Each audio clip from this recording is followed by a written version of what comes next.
En nuestro programa vamos a meternos ya en nuestra próxima nota. Tiene que ver con política internacional, pero en este caso apuntada al país más grande que tiene Latinoamérica, no solo territorialmente, sino económicamente, socialmente, culturalmente y políticamente también. Estamos hablando de Brasil. Por si hay alguien que quizás nos está mirando y no recorrió la portada de los medios o vio televisión, escuchó radio, en las últimas horas en Brasil se viven horas con bastante tensión, porque incluso, coincidencia o no, a pocos días de haberse cumplido un aniversario más de lo que fue la toma del Capitolio, en Brasil quizás no se dio de la misma forma, pero sí se dio una especie de toma por parte de bolsonaristas o militantes bolsonaristas de instituciones, de edificios que directamente tienen que ver con la vida democrática del país de Brasil. Esto inmediatamente fue tomado como un ataque a la democracia, como un intento de golpe de Estado, y a partir de allí Lula obviamente tuvo la reacción. Lula a pocos días de haber asumido su presidencia en Brasil. Esto indudablemente que repercute, reitero, en todos los ámbitos, culturalmente, políticamente, económicamente, en el resto de Latinoamérica y también en parte del mundo. Es un país enorme, Brasil, y con todo lo que ocurre ahí adentro repercute, reitero, en el resto de Latinoamérica. Todos los ojos de la política, fundamentalmente latinoamericana, están mirando lo que está pasando en Brasil. Nosotros obviamente podemos informarnos y podemos ver qué es lo que pasa, pero nunca está de más tener quizás una mirada un poco más especializada, y hemos buscado justamente una mirada especializada. Tiene la gentileza de haberse acercado hasta nuestro estudio Lucila García, quien es licenciada en Relaciones Internacionales, y vamos a aprovechar justamente su mirada para sumar en este sentido. Lucila, muchísimas gracias por haber venido. No, gracias bienvenida. A ustedes por invitarme. Bueno, ¿qué está pasando en Brasil? Bueno, me interesa primero recorrer, hacer, digamos, un antes de la crisis institucional que vimos ayer. Digamos, tenemos en principal motivo, o sea, como arranca esto es, asume Lula y no le dan la banda presidencial. Bolsonaro decide no darle la banda presidencial. Eso empieza a, digamos, a generar rispideces, porque todos los que apoyan a Bolsonaro sabemos que el país está dividido, digamos, con estas elecciones hubo 58 millones de votos hacia Bolsonaro. Entonces, digo, genera que todo el apoyo que tenía él como que va sumando. Luego tenemos estos bloqueos, los camiones que bloquean a todo el país y que justamente dejan, digamos, a un Estado frenado, si se quiere, económicamente, una de las potencias que tenemos en Latinoamérica y en el mundo actualmente económicamente. Y en tercer lugar tenemos acampes, de los cuales acampes en Brasilia, frente a, digamos, a las sedes de gobierno, de lo cual no fueron ni retiradas ni reprimidas. O sea, cuestiona también cuál fue el rol de la policía, del ministro de Defensa, del gobernador de la ciudad de Brasilia, ciudad capital. Entonces, para arrancar tenemos esas tres cuestiones que ya nos dan inicio a una crisis que se estaba, digamos, fomentando. Lula entra al gobierno con un gobierno, digamos, en sí no dividido, pero sí muy difícil de unificar, donde hay diferentes cuestiones. Eso estaba bueno, digamos, estaba planteado institucionalmente como que iba a fomentar a una buena democracia, a un buen desarrollo del sistema democrático dentro de este país. Teníamos a un Senado también y a un Congreso con unas mayorías a favor de Bolsonaro, a favor de la derecha. Entonces también iba a haber que negociar, y una justicia que se proclamaba independiente, y digamos era algo que estaba facilitando, digamos, una justicia adecuada a un sistema democrático de controles, de pesos y contrapesos a lo Montesquieu. Entonces, digo, estábamos en un escenario en donde Brasil se presentaba como algo, también como algo que avisoraba a Latinoamérica como al querer llegar, ¿no? A un país que digamos, importante. Algo cercano a lo ideal. Claro, y que, digamos, con facciones, con divisiones y todo, había ganado la elección Lula y estaba por asumir. Parecía tranquilamente. Justamente eso también es algo que hay que plantear. No solo se vieron esos tres escenarios que planteé antes, sino que después, al pensar que iba a asumir Lula y que iba a estar todo tranquilo, como que medio que se relajaron, ¿no? Con esta cuestión de que, bueno, en realidad Bolsonaro no está haciendo nada, no va a pasar nada. Y de un momento a otro irrumpe esto. Hay que cuestionar el rol de la policía, hay que cuestionar el rol del Ministerio de Defensa, y creo que es una oportunidad para que Lula se fortalezca y engrandezca, digamos, su gobierno. Porque si él, a partir de lo legal y lo institucional, logra frenar esta crisis, creo que va a salir adelante y con creces. De hecho, desde Folia hasta O Globo, todos, por los más chiquitos, los más grandes, los portales más visitados o menos visitados, todos criticaron la barbarie que se vio ayer, por nosotros por la tele y con las crónicas que hemos leído. Lo que da cuenta también de que, más allá que hubo medios de comunicación que muchas veces deliberadamente jugaron en contra de Lula o Globo, también pueden, frente a una situación extrema, tener un discurso bastante parecido con un discurso democrático, digamos, de trazo grueso con el resto de los medios de comunicación. Lo que sí hay en Brasil, y seguramente lo pudieron corroborar cada uno de nosotros, es un vínculo del bolsonarismo con las redes sociales. Sí. Enorme, muy bien trabajado desde hace mucho tiempo, que supera ampliamente incluso al petismo y a la coalición que llevó a Lula al gobierno respecto a ese tema. Algunos plantean que lo que pasó ayer fue una operación del bolsonarismo, pero con un ejército, si se me permite la palabra, de lúmpenes, no ideologizados, que fueron llevados ahí para generar un quilombo que después no se sabe bien para quién garpa. ¿Vos podés ver eso? Sí, digamos, a ver, la realidad es que, y justamente se habló mucho hoy de eso, son 58 millones quienes votaron a Bolsonaro, ¿no? No se puede decir que los 58 millones están a favor de esto que está pasando, ¿no? Son 58 millones de fascistas, ¿no? No, claro, no. Sí, claro que, digamos, se lo relaciona mucho con una industria, la agroindustrial, digamos, de Brasil. Dicen que, digamos, tiene mucho dinero y financió este golpe de derecha. Quiero volver a como arrancaste vos, ¿no? Se habla de los populismos de derecha hoy, en el mundo, ¿no? Donde un mundo que está fraccionado y que lo vemos, las redes sociales actúan en esto y en las elecciones, y lo vimos en Argentina, lo vimos en 2015, lo vimos en 2019 y lo vamos a vivir en 2023, y de esto no está por fuera ningún país del mundo. No. Lo vimos en Gran Bretaña, lo vimos con el Brexit y después con las elecciones, lo vimos en Estados Unidos, lo vemos en Brasil. Digamos, las redes sociales están generando un fenómeno en el cual fracciona y divide en dos y polariza las elecciones. Teniendo en cuenta esto, creo que hay comparaciones con lo que pasó con Trump y con digamos, populismo de derecha, si se quiere decir, que es un término acuñado nuevo, digamos, no sé si es específicamente, pero tiene que ver mucho con que no respetan el resultado electoral. O sea, se ganaron las elecciones de esta manera. Después se puede haber, digamos, se plantearon en algún punto que pueden haber sido fraudulentas o no. La realidad es que nadie lo pudo probar y ganó Lula. Entonces, digo, es muy importante tener en cuenta que no respetan las elecciones y que, digamos, invaden y vandalizan y, digamos, no respetan para nada la democracia en el sentido cuando van contra las instituciones. Las instituciones mantienen los estados de derecho. Entonces, creo que, bueno, que esa es una visión de esto.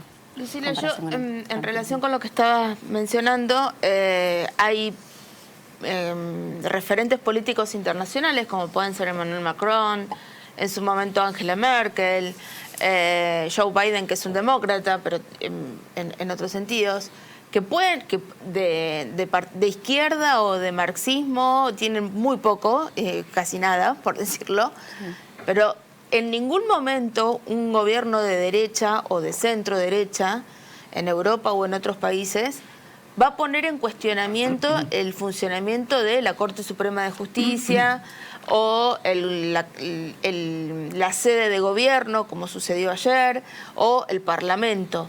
Esto me parece que es lo más significativo y lo que puede generar un desafío para quien está ahora gobernando, que es Lula, que tiene que garantizar la institucionalidad además, pero también la posibilidad de gobernar, porque asumió hace una semana. Exactamente.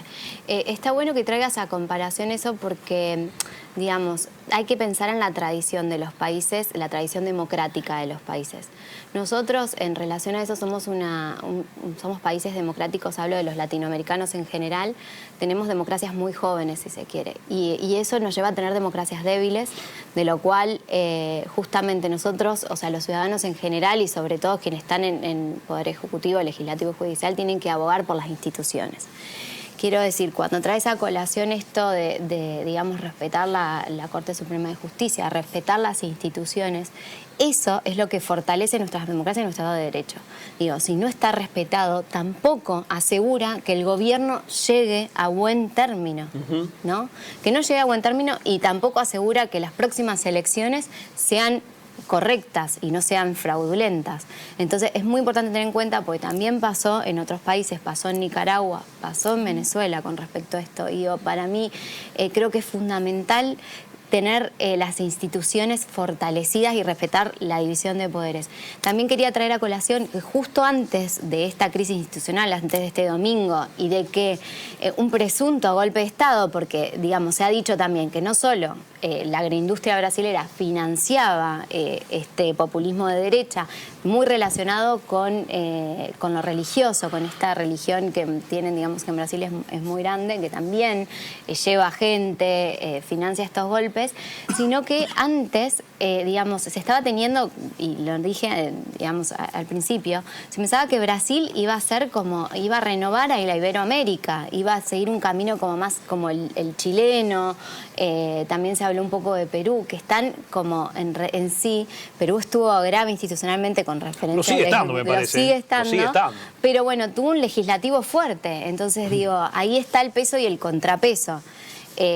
Bueno, y esto para mí está por verse, para mí no está 100% cerrado. Es una crisis institucional, creo que el golpe de Estado no se dio y no se va a dar, creo que Lula actuó de manera tal. Me gustaría también hablar de lo que fue su discurso.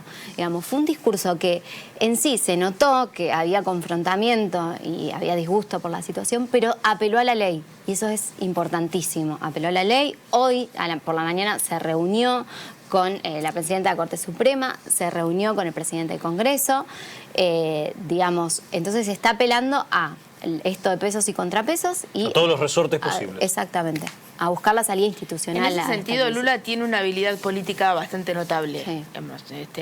Es un político de gran fuste a la hora de generar una política de consenso y de fortalecer su gobierno, pero también salvaguardar, la institucionalidad, que es lo que en este momento debe estar en crisis, ¿no? No, claro. También, bueno, es muy importante, y eso que nombrás, él es muy habilidoso, ¿no?, políticamente, y eso es interesantísimo. Y sobre todo el vicepresidente que eligió, que es Alckmin, no sé bien cómo se pronuncia en realidad, pero bueno, digamos, por sus bases y sus fundamentos políticos, también tiene como el rol de orden dentro del gobierno. Entonces va a tener un rol muy importante y fue muy hábil en este sentido. Cuando vos no estás solo manejando, sino que tu vicepresidente también te pueda llegar a argumentar, que hoy estamos viviendo, nosotros en nuestro país, y siempre te hago colación para comparar un poco, ¿no?, disidencias entre un presidente y un vicepresidente muchas veces lleva justamente a la confusión, a la debilidad de instituciones. Entonces, digamos, que estén unidos y que busquen el orden también quiere decir que se puede llegar a un consenso. Y tienen un tercer ministro muy fuerte que es Haddad. Exacto. Nosotros con Massa podríamos hacer un parangón. ¿Por qué crees que puede haber una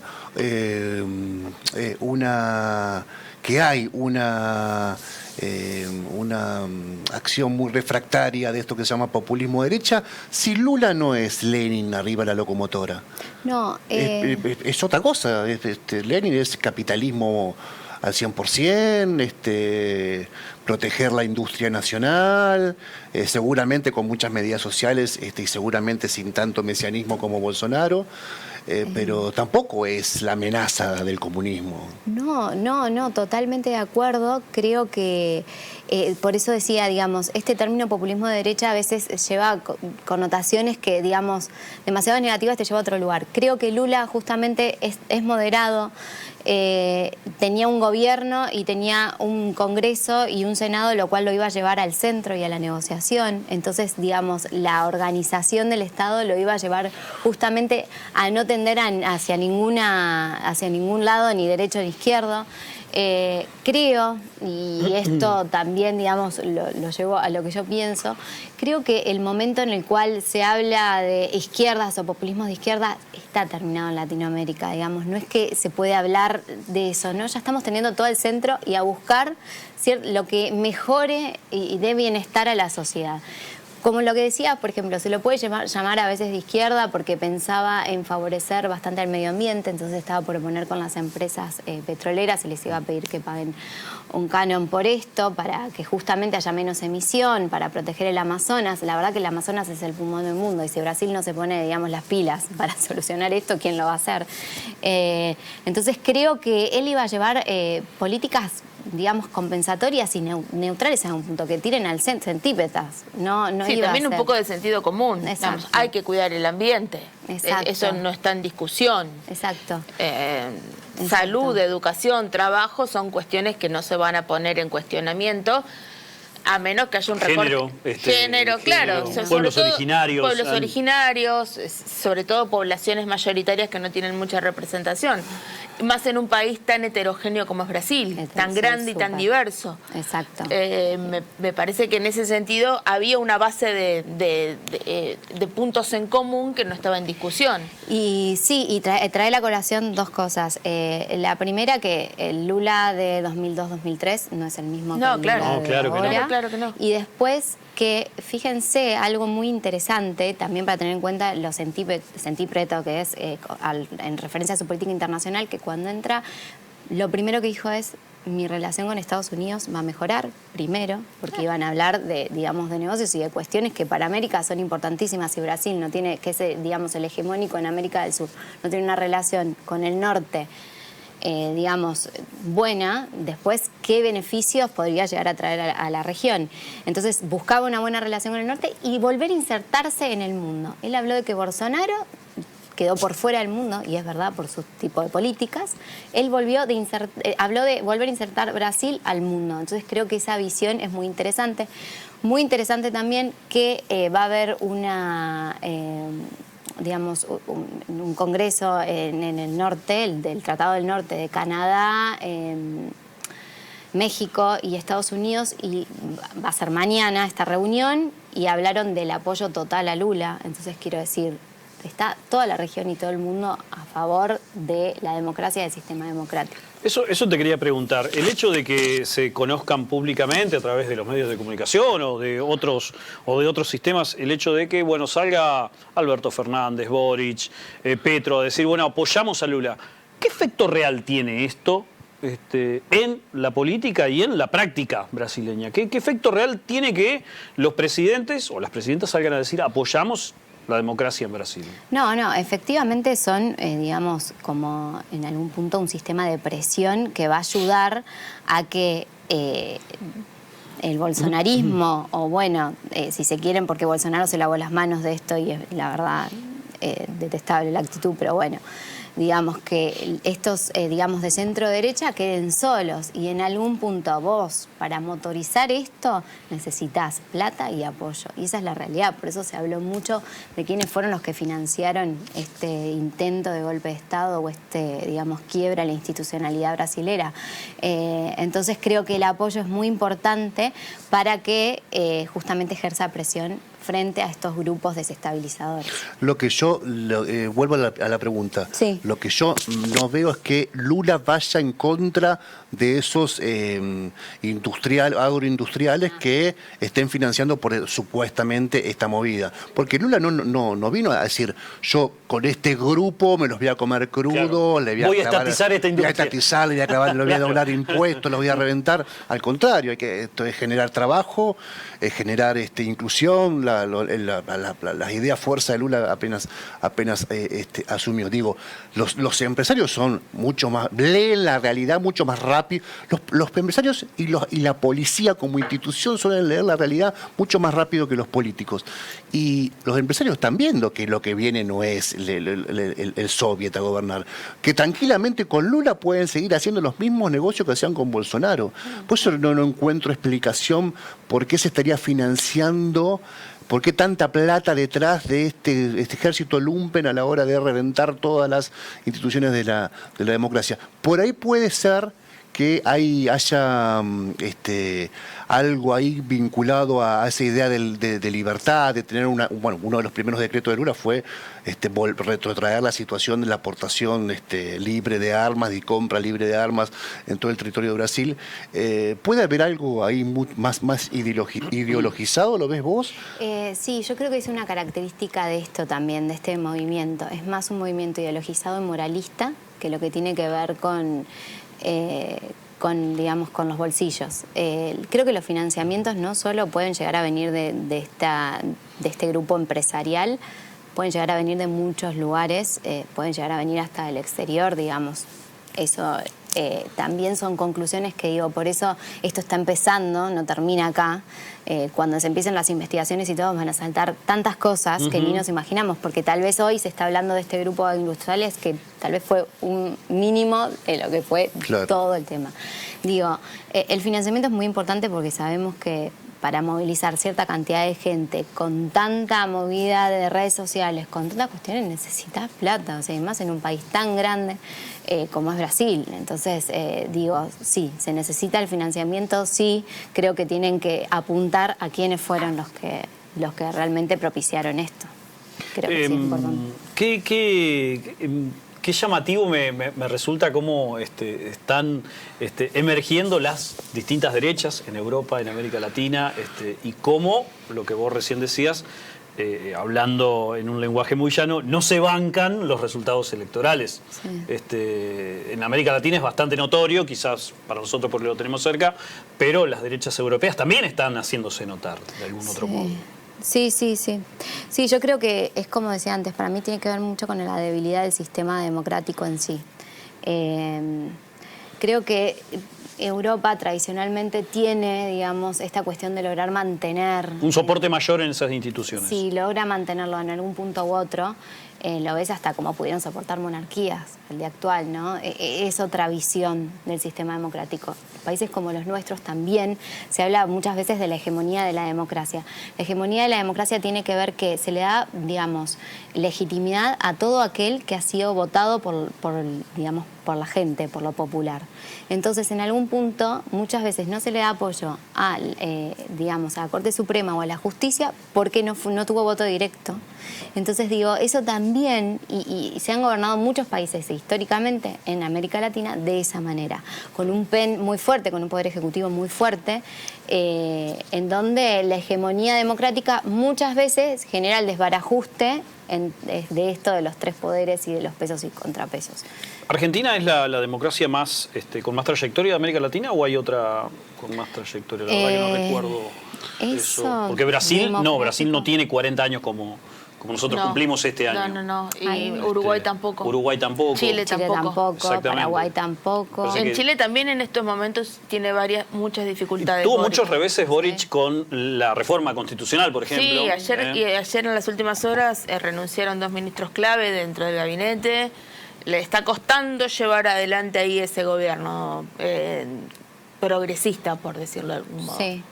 Sí, y creo también que, y esto va a ser, digamos, un planteo para las elecciones nacionales en Argentina, creo que tiene que llegar a haber un orden y un acuerdo entre los de América del Sur.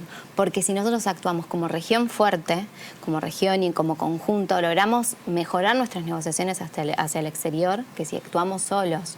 Entonces digo, va a ser muy importante que los próximos gobiernos, que Lula, sea quien fuese que gane en Argentina, que con Chile, que Uruguay, Paraguay, estén todos, digamos, en algún punto conectados, sí, para lograr negociar como región. Te quería preguntar, porque Lula estuvo preso más de un año, y a partir de su caso se empezó a hablar de lo que se denomina el lawfare en América Latina. De hecho, Lula logra la libertad a partir de una situación que la Corte observa de que no fue debido el proceso en la primera instancia, lo revisa y dice, bueno, no fue amañado y por lo tanto el imputado merece recuperar la libertad. No se puso en discusión el hecho, sino el método. Sí, el proceso.